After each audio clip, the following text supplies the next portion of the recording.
Hello दोस्तों, सादर प्रणाम। मैं आपकी गुड़िया मौर्य और मेरे यूट्यूब चैनल पर आप सभी का स्वागत है। और मैं छठ गीत सुनाने जा रही हूँ। आप लोग ज़रूर सुने, अच्छा लगे तो कमेंट करें।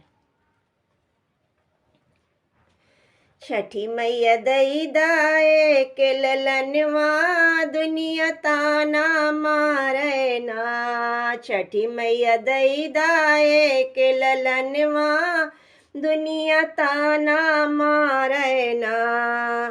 छठी मैया दई दाए के ललनवा दुनिया ताना मारे ना।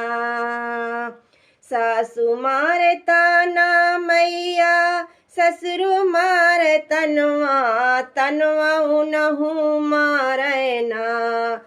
एकरे साथे साथ भंवरिया तनवा उनहु मारे ना।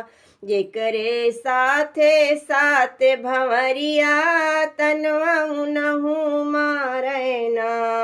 छठी मैया दई दाए के ललनवा दुनिया ताना मारे ना। छठी मैया दई दा एक ललनवा दुनिया ताना मारे ना।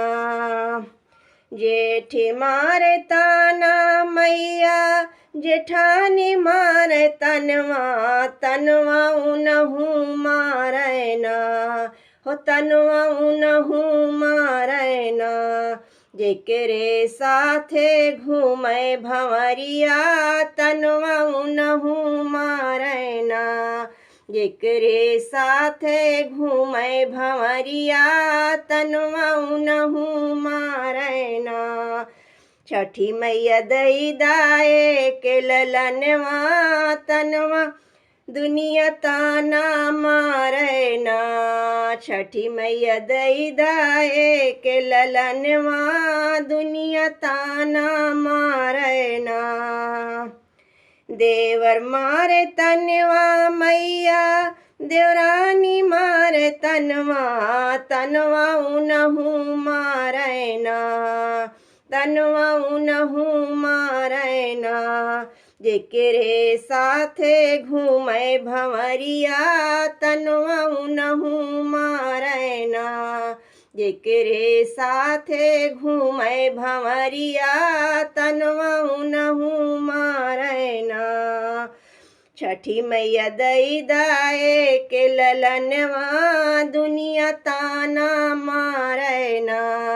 छठी मैया दई दाए के ललनवा दुनिया ताना मारे ना।